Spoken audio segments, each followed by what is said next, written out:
The second one I want to speak to you guys about is one that recurs over and over again every time I speak about the brain's deceptive tendencies, and it's this need for consistency.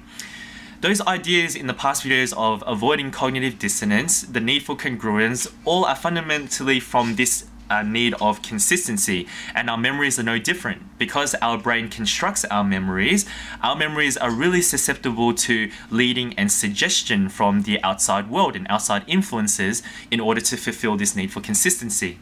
Now, to illustrate this point, I came across a really interesting experiment where it revolved around a fake theft of a radio. A man who was a part of the experiment itself ran out into a crowd and yelled, "Stop that thief, he's stealing my radio."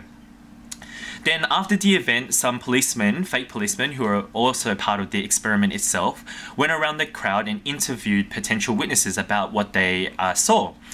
The amazing thing is that the overwhelming majority of witnesses reported seeing something or another, but of course there was no radio, it's all a made-up scenario, and there was even no thief to begin with. People were reporting the details of the radio. Other people were reporting seeing a man running off with the radio. Now, these individuals aren't trying to be deliberately deceptive. The only thing is that they were led to believe that this scenario actually happened in the real world. The man may have only just saw some person running off with a briefcase or a box, but because they needed to make the outside picture fit consistently with their internal narrative, their brain modified and added additional bits of information to the memory in order to fulfill, again, this need for consistency.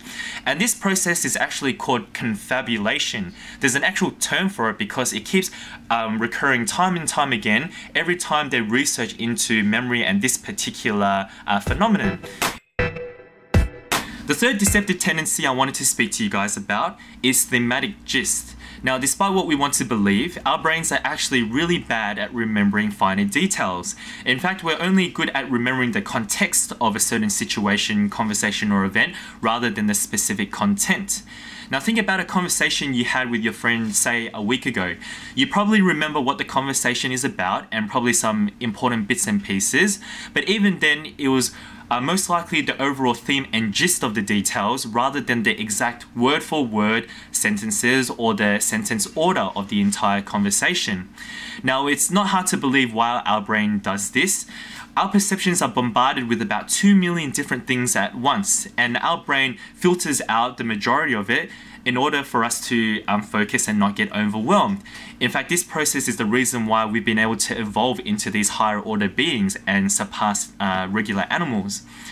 Now, this becomes a problem when we are overly confident about our accuracy of the details, and it starts dictating the way we behave and choose to live our lives. And this leads on to the final deceptive tendency that I wish to speak about, which is this belief that greater confidence equals greater accuracy.